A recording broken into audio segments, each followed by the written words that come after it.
Russia ಅಧ್ಯಕ್ಷರು ಬಂದಿದ್ದಾರೆ, ಇವತ್ತೆಲ್ಲ ಭೇಟಿ ಮಾಡಿ ಒಂದಷ್ಟು ಒಪ್ಪಂದಗಳಿಗೆಲ್ಲ ಸೈನ್ ಹಾಕ್ಕೊಂಡಿದ್ದಾರೆ. ಇಬ್ಬರು ಒಬ್ರಿಗೊಬ್ರಿಗೆ ಮಾತಾಡ್ಕೊಂಡಿದ್ದಾರೆ. ಅದನ್ನು ವಿಷನ್ 2030 ಅಂತೆ, ಅದಕ್ಕೆ ಸೈನ್ ಹಾಕ್ಕೊಂಡಿದ್ದಾರೆ. ಹಾಕ್ಕೊಳ್ಳಿ, ಯಾವನು ಬೇಡ ಅಂದು ನಿಮ್ಮನ್ನು. ಭಯೋತ್ಪಾದನೆ ಅದು ಈ ಟೂರಿಸ್ಟು ವೀಸಾ ಅಂತೆ ರಷ್ಯಾದ ನಾಗರಿಕರಿಗೆ.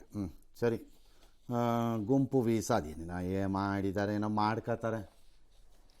ನಮಗೇನು ದೊಡ್ಡ ಸಂಬಂಧ ಏನಿದೆ? ನಮಗೆ ಬೇಕಾದ್ರೆ ಆಯಿಲ್ ತಗೊಳ್ಳಿ, ಸಾಕಿದ್ರೆ ಬಿಟ್ಕೊಳ್ಳಿ, ಇಲ್ಲದೆ ಬೇರೆ ಕಡೆಯಿಂದ ತಗೊಳ್ಳಿ, ಅಷ್ಟೇ ನಮಗೆ ಬೇಕಾಗಿರೋದು ಅಲ್ವಾ? ಅವರು ಪುಟಿನ್ ಹೇಳ್ತಾರೆ ಅಮೇರಿಕಾನೇ ನಮ್ಮಿಂದ ಪರಮಾಣು ಇಂಧನ ಖರೀದಿ ಮಾಡಿದಾಗ ಭಾರತ ಯಾಕೆ ಮಾಡಬಾರ್ದು ಅಂತ ನಮಗೂ ಗೊತ್ತು. ಕರೆಕ್ಟಾಗಿದೆ ಪ್ರಶ್ನೆ ಅಷ್ಟೆ. ಈ ಮಧ್ಯೆ ಇವತ್ತು ರಾತ್ರಿ ಟಾರಿಫ್ ಇದು ಏನು ಇದು ರಾಷ್ಟ್ರಪತಿಗಳದ್ದು ಊಟ ಇತ್ತು, ಇದೆ ಅವ್ರಿಗೆ ಈಗ ನಡೀತಿದೆ ಅಥವಾ ಮುಗಿದಿದೆ ಅನ್ಸತ್ತೆ. ಅದಕ್ಕೆ ರಾಹುಲ್ ಗಾಂಧಿಗೆ ಖರ್ಗೆಗೆ ಕೊಟ್ಟಿಲ್ಲ ಆಹ್ವಾನ, ಶಶಿ ತರೂರು ಕೊಟ್ಟಿದ್ದಾರೆ. ಇದು ಕೀಟ್ಲೆ ಅಲ್ವಾ, ಚಿಲ್ಲರೆ ಬುದ್ಧಿ ತಾನೆ. ಆಯ್ತಪ್ಪ, ರಾಹುಲ್ ಗಾಂಧಿ ದೇಶದಿಂದ ಹೊರಗಡೆ ಹೋದಾಗ ದೇಶನೇ ಬೈದು ಬಿಡ್ತಾರೆ, ಅವ್ರು ಯಾವುದು ಗೌರವ ತೋರಿಸಲ್ಲ, ಮಾಡಲ್ಲ, ಎಲ್ಲ ಸರಿಪ್ಪ. ಅವ್ರು ಸಣ್ಣವ್ರಪ್ಪ, ಅವ್ರು ಚಿಲ್ಲರೆ ಅಂತ ಇಟ್ಕೊಳ್ಳಿಪ್ಪ. ನೀವು ಚಿಲ್ಲರೆ ಅಲ್ವಾ ಈಗ? ಅದೇನು ಮೋದಿ ಕೊಟ್ಟಿದ್ದು ಊಟನ? ಅದು ಪರ್ಸನಲ್ ಆಗಿ ಅವ್ರು ದುಡ್ಡು ಜೋಬಿಂದ ದುಡ್ಡು ತೆಗೆದುಬಿಟ್ಟು. ರಾಷ್ಟ್ರಪತಿಗಳ ಊಟ ಅಂದರೆ ದೇಶ ಕೊಡ್ತಿರೋ ಊಟ ಅಂತ ಅರ್ಥ, ಡಿನ್ನರ್. ಅದಕ್ಕೆ ದೇಶದ ಪ್ರತಿನಿಧಿಗಳನ್ನು ಕರೀಬೇಕು. ಮೋದಿ ಒಬ್ಬರೇನ ದೇಶ ಪ್ರತಿನಿಧಿ ಮಾಡೋದು? ರಾಹುಲ್ ಗಾಂಧಿ ಸರಿ ತಪ್ಪು ಬೇರೆ, but is A leader of opposition ಅಲ್ವಾ? ಅದು ಬೇಕಲ್ವಾ? ಬೇರೆಯವ್ನಿಗೆ ಸೌಜನ್ಯ ನಿರೀಕ್ಷೆ ಮಾಡಿದ್ರೆ ನೀವು ಮಾಡಬೇಕಲ್ವಾ? ಭಾಳ ಮೋಸ ಇದು, ತಪ್ಪಿದು. ಮೋಸ ಅನ್ನೋಕ್ಕಿಂತ ತಪ್ಪು ಅಷ್ಟೇ. ಮತ್ತು ಕೆಟ್ಟ ಪರಂಪರೆಗಳಿಗೆ ನಾಂದಿ ಹಾಡ್ತಾ ಇದ್ದಾರೆ. ನಿಮ್ಮ ವೈಷಮ್ಯ ಏನಾದರೂ ಇರಲಿ ರಾಜಕೀಯವಾಗಿ, ಆದರೆ ಪ್ರತಿಪಕ್ಷ ನಾಯಕನಿಗೆ ಮಾಡಬೇಕು. ಪುಟಿನ್ ಮುಂದೆ ಪುಟಿನ್ ಅಂತ ಬುದ್ಧಿವಂತ ಏನು ಅನ್ಕೋಬೇಕು, ಹೆಂಗೆ ಒಡ್ಕೊಂಡಿದ್ದಾರೆ ಇವ್ರುಗಳು ಅಂತ ಅನ್ಕೋ. ಬೇರೆ ದೇಶದವರೆಲ್ಲ ಏನು ಅನ್ಕೋಬೇಕು? ಇಂಡಿಯಾ ಅಂದರೆ ಇಂಡಿಯಾ ಅಷ್ಟೇ, ಆಮೇಲೆ ನಾವು ಬಡ್ದಾಡ್ಕೋಬೇಕು. ಒಳಗೆ ಇರಲಿ. ಎಸ್, ಮುಂದಕ್ಕೆ ಹೋಗೋಣ. ಇನ್ನು ರಷ್ಯಾ ಅಧ್ಯಕ್ಷ ಪುಟಿನ್ಗೆ 2ನೇ ದಿನವೂ ಅದ್ದೂರಿ ಸ್ವಾಗತವನ್ನು ಕೋರಲಾಯಿತು. ರಾಷ್ಟ್ರಪತಿ ಭವನದಲ್ಲಿ ಪುಟಿನ್ರನ್ನ ಆತ್ಮೀಯವಾಗಿ ಬರಮಾಡಿಕೊಳ್ಳಲಾಯಿತು. ರಾಷ್ಟ್ರಪತಿ ದ್ರೌಪದಿ ಮುರ್ಮು ಅವರ ಸಮ್ಮುಖದಲ್ಲಿ ಭಾರತೀಯ ಸೇನೆಯ 3 ಪಡೆಗಳ ಗೌರವ ರಕ್ಷೆಯನ್ನು ನೀಡಲಾಯಿತು. ಬಳಿಕ ರಾಜ್ಘಾಟ್ಗೆ ತೆರಳಿ ಮಹಾತ್ಮ ಗಾಂಧಿಯವರ ಸಮಾಧಿಗೆ ನಮಿಸಿದ್ರು. ಇನ್ನು ನಿನ್ನೆಯ ಔತಣಕೂಟದ ಹೊತ್ತಿನಲ್ಲಿ ಪುಟಿನ್ಗೆ ಮೋದಿ ರಷ್ಯಾ ಆವೃತ್ತಿಯ ಭಗವದ್ಗೀತೆ ಪುಸ್ತಕವನ್ನು ಗಿಫ್ಟ್ ಆಗಿ ಕೊಟ್ಟಿದ್ದಾರೆ. ಇದಕ್ಕೆ ಇಸ್ಕಾನ್ ಧನ್ಯವಾದ ಹೇಳಿದರೆ ಶಾಲಾ ಪಠ್ಯಗಳಲ್ಲಿ ಸೇರಿಸಿದ್ರೆ ಉತ್ತಮ ಅಂತ HT ಕುಮಾರಸ್ವಾಮಿ ಅವರು ಹೇಳಿದ್ದಾರೆ. ಭಗವದ್ಗೀತೆ ಕೊಟ್ಟಿರೋದ್ರ ಬಗ್ಗೆ ಹಿಂದೆ ಬ್ಯಾನ್ ಮಾಡಬೇಕು ಅಂತೇನೋ ಅಂದ್ಕೊಂಡಿದ್ರು, ಅದಕ್ಕೆ ಕೊಟ್ಟಿರ್ಬೋದು ಅಂತಾರೆ. ಹೌದು, ನನಗೆ ಗೊತ್ತಿಲ್ಲಪ್ಪ ಇವ್ರದ್ದು ಏನು ಪ್ಲಾನ್, ನನಗೇನು ಗೊತ್ತು? ನಮಗೇನು ಗೊತ್ತಿಲ್ಲ. ಇರ್ಬೋದು, ಇಲ್ಲದೇನೂ ಇರ್ಬೋದು. ಏನು ಇವ್ರು ಕೊಟ್ಬಿಟ್ಟು ತಕ್ಷಣ ಅವ್ರು ಕೂತ್ಕೊಂಡು ರಾತ್ರಿ ಎಲ್ಲ ಓದ್ಬಿಡ್ತಾರ? ಹಾಗೇನಿಲ್ಲ. ಆಯಿತು, ಸಾಂಕೇತಿಕವಾಗಿ ಇವೆಲ್ಲ ಇದೆ. ಸಾಂಕೇತಿಕವಾಗಿ ಅದ್ರದ್ದು ಎಕ್ಸೆಪ್ಷನ್ ಯಾರಾದ್ರೂ ಅಪ್ಪಿ ತಪ್ಪಿ ಅವ್ರಿಗೆ ಮಾಡಿಗಿಟ್ಟು ಕೊಟ್ಟವ್ರು ಯಾವ್ದಾದ್ರು ಒಂದು ಸರಿ ಗಮನಿಸಿದ್ರೆ ಗಮನಿಸ್ಬೋದು. ಗಮನಿಸಬಹುದಾದ, ಗಮನಿಸಬೇಕಾದ, ಗಮನಿಸಿದರೆ ಒಂದಷ್ಟು ಅರಿತುಕೊಳ್ಳುವಂತಹ ಗ್ರಂಥ ಅದು. ಭಗವದ್ಗೀತೆ ಜಾತಿ, ಧರ್ಮ, ಮತ, ಕುಲ ಎಲ್ಲವನ್ನ ಮೀರಿ ನಿಂತಿದ್ದಂಥ ಉಪದೇಶಗಳದು. ಅದನ್ನ ಕಚಡ ಯಾರ ಕಮ್ಯುನಿಸ್ಟ್ಗಳಲ್ಲಿ ಕೆಲವರಲ್ಲಿ, ಎಲ್ಲರೂ ಅಲ್ಲದೆ ಇರ್ಬೋದು, ಕೆಲವರು ಮತ್ತೆ ಭಾಳ ಏತಿಸ್ಟ್ಗಳ ಥರ ಬುರುಡ ಬಿಟ್ಕೊಂಡು ಡ್ರಾಮಾ ಮಾಡೋ ಗಿರಾಕಿಗಳು ಇಂಥವೆಲ್ಲ ಬಾಯಿಗೆ ಬಂದಂಗೆ ಮಾತಾಡಿದ್ರೆ, ಅಥವಾ ಮುಸ್ಲಿಮಲ್ಲಿ ಮತಾಂಧರ ರೀತಿ ವರ್ತನೆ ಮಾಡೋರು, ಕಡೆ ಅವ್ರಿಗೆ ಕುರಾನ್ಗೆ ಹೇಳಂಗಿಲ್ಲ, ಹಂಗಾಗಿ ಭಗವದ್ಗೀತೆ ಹೇಳ್ಬೋದು ಈ ದೇಶದಲ್ಲಿ ಅವ್ರುಗಳು ಹೇಳಿ ಬದುಕ್ಬೋದು ಅವನು. ಅದು ಅಂಥವ್ರುಗಳಿಗೆ ಬಿಡಿ, ಇದ್ದವ್ರಿಗೆ ಅದು ಓದಿದ್ದವ್ರಿಗೆ ಅದ್ರ ಸರ. ಕಬ್ಬಿನ ಜಲ್ಲೆನ ಸುಮ್ಮನೆ ನೋಡಿದ್ರೆ ಕಬ್ಬು ಏನು? ಒಂದು ಗ್ರಾಸ್ ಹುಲ್ಲು, ಕಬ್ಬು ಹುಲ್ಲು. ಬಯಾಲಜಿಕಲಿ ಫ್ಯಾಮಿಲಿ ವೈಸು ನಿಮಗೆ ಅಗ್ರಿಕಲ್ಚರಲ್ ಇದರಲ್ಲಿ ಅದೊಂದು ಗ್ರಾಸ್ ಅಷ್ಟೇ ಅಲ್ವಾ? ಅದರ ಕಬ್ಬನ್ನು ನೋಡ್ತಾ ಇದ್ರೆ ಒಂದು ಕಡ್ಡಿ ಥರ ಹಿಂಗಿರುತ್ತೆ, ಕಪ್ಪು ಮೊದಲು ಹೆಂಗೆ ಕಟ್ಟಿಗೆ ಏನು ಗೊತ್ತಾಗೋದಿಲ್ಲ ಯಾರಿಗೂ. ಹಿಂಡಿದಾಗ ರಸ, ಅದರ ಸ್ವಾದ ಅದರದ್ದು ಗೊತ್ತಾಗೋದು, ಪವರ್.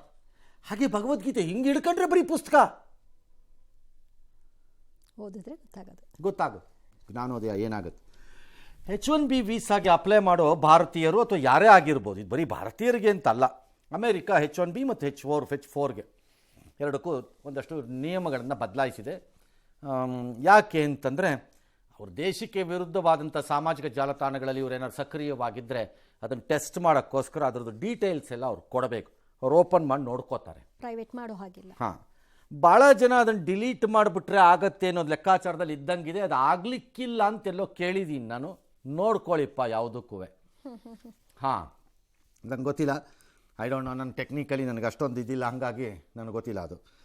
ಇದು ವಿದ್ಯಾರ್ಥಿಗಳು ಅಲ್ಪಾವಧಿ ಅಮೆರಿಕಕ್ಕೆ ಹೋಗೋರ್ಗೆ ಇತ್ತಿದು, ಈಗ ಇದನ್ನು ಎಕ್ಸ್ಟೆಂಡ್ ಮಾಡಿದ್ದಾರೆ. ಇದು ಬರೀ ಭಾರತಕ್ಕಲ್ಲ, ಎಲ್ಲರಿಗೂ ಇದೆ ಇದು. H1B ಉದ್ಯೋಗ ಸಂಬಂಧಿತ ವೀಸಾ. ಎಸ್.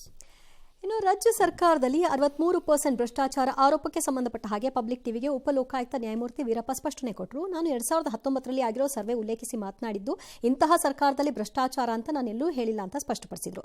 ನನ್ನ ಹೇಳಿಕೆಯನ್ನು ತಿರುಚಲಾಗಿದೆ, ಕೆಲವರು ಸ್ವಾರ್ಥಕ್ಕೆ ಹೇಳಿಕೆಯನ್ನು ಬಳಸಿಕೊಂಡಿದ್ದಾರೆ ಅಂತ ಅವರು ಆರೋಪಿಸಿದರು. ಇದರ ನಡುವೆ ಬಿಜೆಪಿ ಮತ್ತು ಕಾಂಗ್ರೆಸ್ ನಡುವೆ ಕೆಸರೆರಚಾಟ ಮುಂದುವರಿತು. ನಾನು ಯಾವ ಸರ್ಕಾರ ಬಗ್ಗೆ ಹೇಳಿಲ್ಲ. ಇಂಡಿಯಾ ಕರಪ್ಷನ್ ಸರ್ವೆ 2019 ಇದರಲ್ಲಿ ಕರ್ನಾಟಕ 63% ಎಲ್ಲ ಇದೆ. Base on the survey of 2019 ಇಂದ ಹೇಳಿರೋದು. ನಾನು ಸರ್ಕಾರ ಬಗ್ಗೆ ನಾನು ಯಾವ ಸರ್ಕಾರ ಹೇಳಿಲ್ಲ. ಯಾರೋ ಒಬ್ಬ ಪೊಲಿಟಿಕಲ್ ಲೀಡರ್ಗಳು ಜೀನಿ ಸ್ಲಿಮ್ ರೆಫರ್ ಮಾಡ್ಬೇಕಾದ್ರೆ ಕಾರಣ ಏನಂದ್ರೆ ವೇಟ್ ಲಾಸ್ ಸಲುವಾಗಿ ನಾನು ಬಹಳ ಜನ ಕೇಳಿದ್ರು. ಫಸ್ಟ್ ನಾನು ತಗೊಂಡು ನನಗೆ ರಿಸಲ್ಟ್ ಬಂದ್ಮೇಲೆ ಆಮೇಲೆ ನಾನು ಜೀನಿ ಸ್ಲಿಮ್ ಇನ್ನೊಬ್ಬರಿಗೆ ಪ್ರಿಪೇರ್ ಮಾಡಿದ್ದೆ. ಸುಸ್ತಾಗೋದು ಕಡಿಮೆ ಆಯ್ತು, ವೀಕ್ನೆಸ್ ಅದು ಏನೂ ಇಲ್ಲ, ಪೂರಾ ಹೆಲ್ದಿ ಅದೇನೆ. ವೇಟ್ ಜಾಸ್ತಿ ಇರೋರಲ್ಲಿ ಏನೇ ಡೌಟ್ ಇಲ್ಲದೆ 100% ಬಳಸಬಹುದು. ಪ್ರತಿದಿನ ನಮ್ಮ ಜೀನಿ ಸ್ಲಿಮ್ ನ ಯೂಸ್ ಮಾಡಿ ಯಾವುದೇ ಸೈಡ್ ಎಫೆಕ್ಟ್ ಇಲ್ದಂಗೆ ನೀವು ಸಣ್ಣ ಆಗ್ತೀರಾ. ಆಯ್ತು, ನಿಮ್ಗೆ ಅದು ಗೊತ್ತಿರಬೇಕಾಗಿತ್ತು ಸರ್ ಹೇಳೋವಾಗ. ಇಂಡಿಯಾ ಎಗೇನ್ಸ್ಟ್ ಕರಪ್ಷನ್ ಅವರು ಸರ್ವೆ 63%. ಏನು ನಿಮಗೆ ಕೊಟ್ಟಿದ್ರಾ ಡಾಟಾ ತಂದವರು? ಹೆಂಗೆ ಮಾಡಿದ್ವಿ ಸರ್ವೆ ಅಂತ ಸಾಹೇಬ್ರು ಕೊಟ್ಟಿದ್ರಾ? ನೀವು ಕರೆದು ಕೇಳಿದ್ರಾ ಅವ್ರನ್ನ? ಏನು ರೀ 63% ಬಂದಿದೆ, ಹೆಂಗ್ರಿ ಹಾಕಿದ್ರಿ 63% ಅಂತ ಕೇಳಿದ್ರಾ? ನೀವೇನಾದ್ರು ಹೇಳಿದ್ರಲ್ಲ, ಸುಮ್ಮನೆ ಊಹೆ ಮಾಡಿಬಿಟ್ಟು. ಈಗ ನಾವು ಯಾರೊಬ್ಬರು ಒಂದು ಇಂಡಿಯಾ ಎಗೇನ್ಸ್ಟ್ ಕರಪ್ಷನ್ ಸರ್ವೆ ಪ್ರಕಾರ ಲೋಕಾಯುಕ್ತದಲ್ಲಿ 36% ಭ್ರಷ್ಟಾಚಾರ ಅಂದ್ಬಿಟ್ರೆ ಆಗ್ಬಿಡುತ್ತಾ? ಲೋಕಾಯುಕ್ತದ ಒಳಗಡೆ ಇರುವವರೇ ಭ್ರಷ್ಟಾಚಾರ ಅಂದ್ಬಿಟ್ರೆ ಆಗತ್ತಾ? ಹಂಗೆ ಕಪಾಳ ಕೊಡಿತಾರೆ ಹಿಡ್ಕೊಂಡು. ಸರ್ವೆ ರಿಪೋರ್ಟ್ ಕೊಡಿ ಅಂತ ಕೇಳಿ ಇಡುತ್ತದೆ ಇಡೇ, ಅದು ಹೆಂಗೆ ಹೇಳ್ದೆ ನೀನು ಅಂತಾರೆ. ಹಂಗೆ ನಿಮಗೂ ನಂಬರ್ 1. ನಂಬರ್ 2, ತಕ್ಷಣ ಕಾಂಗ್ರೆಸ್ನವ್ರು MB ಪಾಟೀಲ್ ನಗೆ ಪಾಟಲು ದೇಶಪಾಂಡೆ ಗುಡುಗು ಬಿಟ್ರಂತೆ. ಏನು ಗುಡುಗೋದು ಬೇಡ, ನಗೆ ಪಾಟಲೂ ಬೇಡ, ನಿಮ್ಮ ಬಟ್ಟಲು ಅದೇನೆ. ಯಾಕೆ ಅಂತ ಹೇಳ್ತೀನಿ. ಅಸ್ಯೂಮಿಂಗ್ ಫರ್ಗೆಟ್ ದಟ್ 63% ಐಸೆ 40%ಗೆ ಹೋಗೋಣ. Back to pavilion which is against mister Bommai. ಅವ್ರು ಬಿಡಿ, ಅವ್ರಿಗೆ ನನಗೆ ಮರ್ಯಾದೆನೇ ಇಲ್ಲ ಅನ್ನೋ ಟೈಪಲ್ಲಿ ಅವ್ರು ಸುಮ್ಮನೆ ಇದ್ದರು. ಅವ್ರು ಬೇರೆ ವಿಚಾರ. ಅವರೊಂಥರ ಎಲ್ಲವನ್ನು ಅರಗಿಸಿಕೊಳ್ಳುವ ನೀಲಕಂಠ ಅವರು. ಬಿಡಿ, ಅವ್ರು ಅರಗಿಸ್ಕೊಂಡಿದ್ದಕ್ಕೆ ಈ ಪರಿಸ್ಥಿತಿಗೆ ಬಂದಿದ್ದಾರೆ ಇವತ್ತು. ಫೇರ್. 40%. ಯಾರು ಹೇಳಿದ್ದು 40% ಅಂತ ಕಾಂಗ್ರೆಸ್ನವ್ರಿಗೆ ಅವತ್ತು ಗೋಡೆಗೆ ಬಂದು ಉಜ್ಕೊಂಡಿದ್ರಲ್ಲ? ಗುತ್ತಿಗೆದಾರ ಹೇಳ್ತು, ಬಂದು ಹೇಳಿದ್ರು. ಅದೇ ಗುತ್ತಿಗೆದಾರರು ಈಗಲೂ ಹೇಳಿದಾರಲ್ಲ ಕಾಂಗ್ರೆಸ್ ಸರ್ಕಾರದ ಮೇಲೆ. ದಾಖಲೆ ಕೊಡಿ. ದಾಖಲೆ ಕೊಡಬೇಕು. ಅದು ನಗೆ ಪಾಟಲ್ಲೂ ಇಲ್ಲ, ಗುಡುಗೋಂಗಿಲ್ಲ ಯಾವನೂ. ಅದೇ ಇದು. ಅದಕ್ಕೆ ನೀವು ಅವತ್ತು ದಾಖಲೆ ಕೊಟ್ಟಿದ್ರಾ?